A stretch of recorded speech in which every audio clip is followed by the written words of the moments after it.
Sétimo ano, tudo bem? Venho aqui trazer mais uma aula para vocês.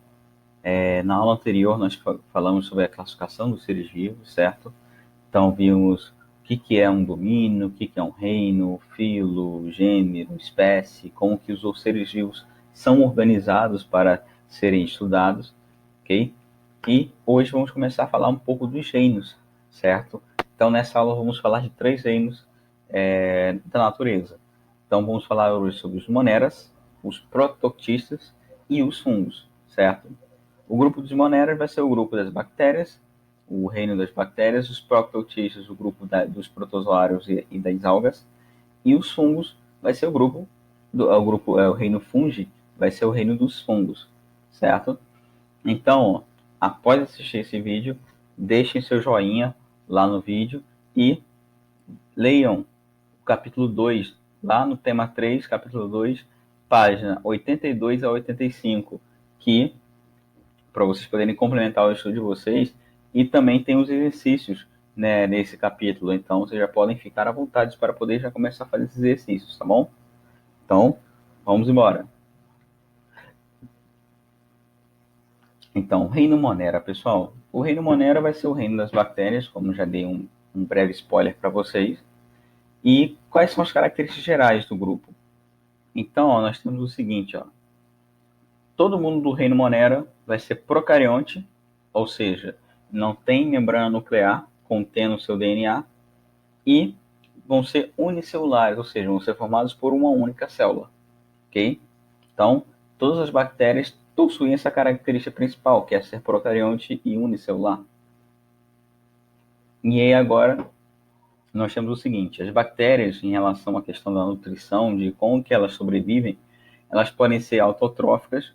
No caso, autotrófico vai ser aquele organismo que produz o seu próprio alimento. Ele vai se utilizar de moléculas inorgânicas para gerar moléculas orgânicas para ele.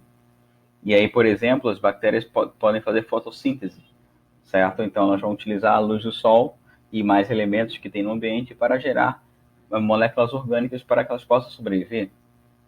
Elas podem ser saprofágicas. O que é saprofágico? Saprofágicos são aqueles organismos que decompõem matéria orgânica morta, certo? Então, por exemplo, um bichinho morreu, uma planta morreu, aquela matéria vai ser decomposta pelos decompositores, certo? Então, as bactérias são saprofágicas, elas se alimentam de matéria orgânica morta. E algumas bactérias são parasitas. Quando eu falo parasitas, são aqueles organismos que vão ser o quê? Causadores de doença, certo? Então, algumas bactérias vão, quando elas entram dentro de um organismo, elas causam doenças. Então, elas começam a sobreviver ali dentro, só que esse ataque das bactérias vai gerar o quê? Doenças, certo? Então, por exemplo, podemos citar exemplos de algumas bactérias que são parasitas, como a bactéria da tuberculose, temos a meningite bacteriana, que é também uma bactéria, enfim, uma gama muito grande de doenças causadas por bactérias, e essas bactérias nós classificamos como parasitas.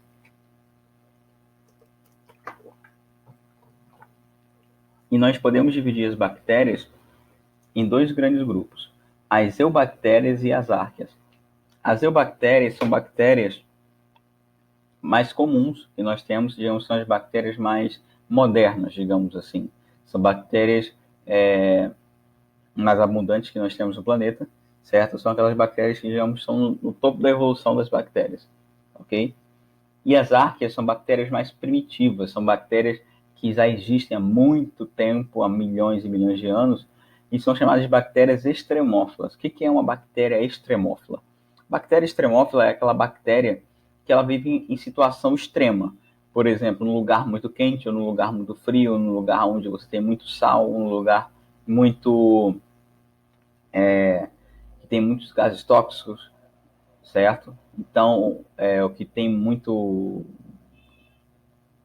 ferro, que temos as bactérias que vivem em um lugar assim. Então, essas bactérias, pessoal, elas têm uma capacidade de sobrevivência muito grande para poder sobreviver em ambientes muito extremos, certo? E aqui, ó, nós temos as formas das bactérias. Então, a forma da bactéria é importante para você poder o quê? Dar um nome para ela, certo? Fazer uma nomenclatura com ela. Então, por exemplo, as bactérias esféricas nós chamamos de cocos. E aí os cocos eles podem ter algumas variações. Quando os cocos estão em duplas, nós temos um diplococcus. Quando as bactérias estão formando filamentos, streptococcus. E quando esses cocos formam um aglomerado, nós temos o Staphylococcus, certo? O Staphylococcus em questão, por exemplo, temos uma bactéria muito conhecida, que é o Staphylococcus aureus, que é uma bactéria muito comum em ambiente hospitalar, que geralmente é responsável por infecções hospitalares, certo? Então, os hospitais têm que ter todo um cuidado para manter os ambientes sempre esterilizados, porque essa bactéria ela é muito resistente a alguns antibióticos. Então, quando um paciente pega uma infecção hospitalar, ele tem que ser cuidado rapidamente e tem que ter toda uma atenção com ele para que ele possa vencer essa infecção, que é uma bactéria muito, muito chata de ser derrotada. Temos também aqui, ó, os espirilos, que são bactérias espiraladas, mais alongadas, certo? Temos também os bacilos, que são bactérias em formato de bastão, certo? Temos os vibriões, que são bactérias que são tipo um bacilo, só que tortinho e que tem um flagelo, certo? Temos também bactérias que são flageladas e também temos os esporos bacterianos, que são o quê? São estruturas de resistência. Porque muitas bactérias, num ambiente que não é favorável para elas, elas acabam o quê? Virando esporos. São unidades de resistência em que a bactéria morre, mas só que ela deixa o quê? Como se fosse um backup dela, certo? E aí, quando a situação do ambiente melhora, aquele backup dá origem a uma nova bactéria, ok? E aqui ó, nós temos algumas. Essa aqui é uma bactéria chamada Nostoc, que é uma bactéria que tem capacidade de fotossíntese, certo? Isso aqui é um vibrião, certo? Que é uma bactéria, é um tipo de bactéria que causa a doença chamada cólera. Isso aqui, pessoal, é um bacilo. Isso aqui é o bacilo é uma bactéria que a gente encontra no solo, é um trypanosoma, certo? Olha só, parece um cheetos azul. Beleza? Então essas são as bactérias, pessoal. Reino Proctoctistas. Reino Proctoctistas é o grupo, ou também vocês podem ver o termo protista, que é o grupo dos protozoários, certo? No grupo do protozoário, você já vê uma pequena diferença em relação aos moneras, porque todo mundo do grupo do Proctoctista vai ser o quê? Eucarionte. Todos eles vão possuir núcleo verdadeiro, certo? Só que vai ter algumas variações. Então, nós vamos ter o quê? Protistas, que vão ser eucariontes unicelulares, ou vai ter também o quê? Protistas que vão ser multicelulares, certo? Então, o que a gente pode falar? Os protistas vão ser o quê? Heterotróficos em sua grande maioria, ou seja, vão se alimentar de moléculas orgânicas. Então, essa é a diferença entre autotrófico e heterotrófico. Autotrófico produz o próprio alimento e heterotrófico se alimenta de uma outra molécula. E alguns têm capacidade de, quê? De fazer fotossíntese, são autotróficos, certo? E nós podemos dividir o reino protoctista em dois grupos, as algas e os protozoários, certo? As algas elas são exclusivamente aquáticas, a gente pode encontrar em água doce, mas a grande maioria a gente acha em água salgada, e os protozoários a gente pode achar em água doce, em água salgada, certo? Bom, os protozoários são divididos de acordo com o tipo de locomoção que executam. Então, de acordo com o meio de locomoção que eles vão exercer, a gente vai classificar eles de acordo com um determinado grupo, certo? Então, a gente pode ver aqui, ó, nesse slide, o seguinte. Então, ó, você tem aqui uma árvore filogenética deles, e aí você tem um grupo dos protozoários, que são heterotróficos, e os protozoários são autotróficos, que são as algas. As algas, pessoal, muita gente acha, mas a alga não é um vegetal, coisa e tal. Muita gente classifica as algas como vegetais. Tem épocas em que ela está no grupo dos vegetais, tem outras épocas que ela está no grupo do protozoário, mas até o momento está no grupo dos protozoários pelo seguinte fato, porque as algas elas não formam tecidos verdadeiros. Elas podem ser multicelulares, mas só que esse monte de células que elas possuem não formam um tecido próprio, por exemplo, um tecido de folha, um tecido de raiz, certo? Então, por isso que as algas são classificadas como como protozoários, apesar de muitas serem, a grande maioria ser multicelular. Então, o que a gente pode ver aqui, ó? Então, no grupo dos protozoários, nós temos o quê? Temos protozoários que vão se locomover o quê? Por meio de flagelos. E aí nós chamamos de flagelados, certo? E aqui temos um Trypanosoma cruzi, que é um patógeno que causa doença de Chagas. Temos os protozoários que vão se locomover por cílios. Aí nós temos aqui um paramécio. Temos também os esporozoários, que são aqueles que não têm nenhuma estrutura locomotora, que todo mundo desse grupo esporozoário é o quê? São parasitas, ou seja, eles são causadores de doença, certo? E temos também aqui, ó, aqueles que se locomovem por meio de pseudópodes. O que é um pseudópode? Pseudópode é uma projeção da membrana em que a célula projeta uma parte dela que se fixa no ponto e ela puxa o resto da célula. Então, nós chamamos essa projeção de pseudópodes. Então, quem entra aqui vai ser a ameba, certo? Que a ameba ela vai entrar, ela usa pseudópodes para se locomover e também usa pseudópodes também para poder capturar alimento, certo? E aqui nós temos as algas, que aí nós temos algas flageladas, algas sem flagelos, então temos as euglenoides, as diatomáceas e as algas multicelulares que nós conhecemos, que são mais comuns. Todo mundo aqui já foi na praia e já deve ter encontrado com alga, aquela alguinha verde que tem na praia. Então, vamos falar um pouquinho dela mais à frente. Aqui, pessoal, nós temos o grupo das algas. Então, nós temos aqui ó, as feófitas, que são as algas marrons, certo? Que elas possuem pigmentos que nem uma planta, que esses pigmentos auxiliam na fotossíntese.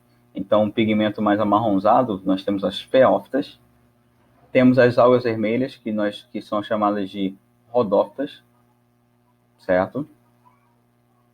E temos as clorófitas, que são as plantas que têm pigmentação verde.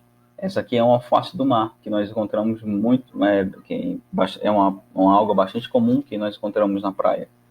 E temos também as diatomáceas, certo? E temos também as euglenas, que são do grupo das euglenofitas, que são protozoários unicelulares que têm capacidade de fotossíntese, certo? E aqui nós temos os protozoários. Nós temos aqui a ameba, que é do grupo chamado Sarcodina. Temos aqui os Trypanosoma, o Trypanosoma cruzi, que é o grupo flagellata. Temos o paramécio aqui, ó. Cadê meu cursor aqui? Que é do grupo Ciliata. E temos os esporozoários, que todo mundo aqui nesse grupo é um parasita. Esse daqui, ó, é o chamado Plasmodium falciparum, que é o causador da doença chamada malária. Ok? Já ouviram falar em malária? Se quem não ouviu, dá uma pesquisadinha no Google e vê o que é malária, pessoal. E aqui nós temos o reino fungi. O reino fungi é o reino dos fungos, certo? Os fungos, pessoal, eles digamos que eles são organismos que estão no meio termo entre animal e vegetal, porque eles possuem características de vegetal e características de animal, como por exemplo, eles vão armazenar glicogênio, que é uma reserva nutritiva, que apenas os animais conseguem armazenar isso, fora que ele também tem outras características que são o quê? Eles são sésseis, eles são, tem um comportamento de vegetal, ficam paradinhos lá e possuem o quê? Ramificações que ficam debaixo da terra para que eles possam se alimentar, certo? Muito parecido com os vegetais. Então, de característica geral que nós podemos falar dos fungos, nós temos aqui, todos eles são o quê? São eucariontes, certo? Tem núcleo verdadeiro, que contém o material genético deles, e eles podem ser unicelulares, como as leveduras, que nós usamos na nossa culinária, certo? Muita coisa que a gente come tem fungos para poder produzir, por exemplo, fermento biológico. O fermento biológico aquilo ali é vivo, que a gente usa para fazer massa, fazer pão, fazer pizza, certo? Ou pluricelulares, que no caso aqui eu coloquei o cogumelo, certo? Bom, os fungos eles vão ser feitos de quê? De hifas, que são estruturas que vão estar ligadas com a reprodução do fungo e também com a manutenção do fungo, certo? E essas hifas possuem uma parede celular. Uma parede celular, pessoal, ela é uma característica que a gente acha que em vegetais, só que a parede celular do fungo em vez de ser de celulose, como é no vegetal, ela é feita de quitina, que é um quê? Que é um polissacarídeo que nós encontramos em animais, especificamente em invertebrados, insetos, aracnídeos, ok? Bom, a nutrição do fungo vai ser heterotrófica, ou seja, ele vai se alimentar de matéria orgânica, certo? Então, alguns fungos podem ser o quê? Parasitas, podem causar doenças, vão ser decompositores, que aí nós chamamos de saprofágicos. Então, o fungo e as bactérias são decompositores muito importantes para a natureza, porque o papel deles na natureza é importante para a renovação da matéria, certo? Todos os seres vivos que morrem vão ser decompostos e a sua matéria vai retornar lá para o início da cadeia alimentar, certo? Ou podem ser simbiontes. Quando eu falo simbionte, é o quê? Eles podem viver conjugados com outro organismo, certo? Aqui, ó, nós podemos entender, porque muita gente acha que, por exemplo, viu um cogumelo, estão vivendo um fungozinho aqui, só que o cogumelo é só parte do fungo. Então, o cogumelo, como a gente pode ver aqui, ó, ele é formado por hifos, mas ele é o chamado micélio reprodutor, que é o quê? Que é a parte que vai produzir esporos. Todo mundo já deve ter visto fungos liberando esporos e tudo mais, então, é pelo cogumelo que ele vai liberar. Só que debaixo da terra você vai ter o chamado micélio vegetativo. O micélio vegetativo vai ser o conjunto de hifos que vai fazer a manutenção do fungo. Porque muitas vezes você arranca o cogumelo e você acha, matei o fungo, mas não matou ele. Você só tirou a parte reprodutiva dele. O restante ficou o quê? Dentro do solo. E aqui ó, nós temos alguns exemplos. Os fungos de natureza têm uma grande variedade. Nós temos a famosa orelha de pau, temos também aqui um fungo que cresce também em troncos de árvore, o amanita aqui, certo?